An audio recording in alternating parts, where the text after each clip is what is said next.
Hello and welcome to the latest update for SpreadsheetWeb Hub. In this video, we will guide you through the exciting new features introduced in February 2024.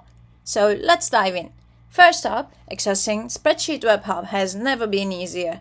You can now log in with your Google account, and this streamlines the process whether you are connecting an existing account or creating a new one. See the login page on SpreadsheetWeb Hub with the new Login with Google button. With just one click, you're in. It's that simple. Now let's move on to our web service enhancements. We have streamlined the design interface, focusing on essential features like printing, exporting, goal-seeking and solving problems. This makes developing web service applications simpler and more efficient.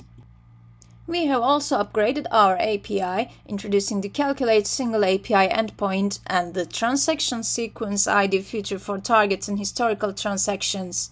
Printing has gotten a major upgrade as well. Let's take a closer look. With static table printing and URL-based image stubs, customizing documents is more flexible than ever.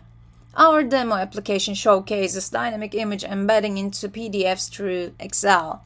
Stay tuned for more updates as we continue to enhance SpreadsheetWeb Hub, making it the go-to solution for your productivity needs. Join SpreadsheetWeb Hub to simplify your work.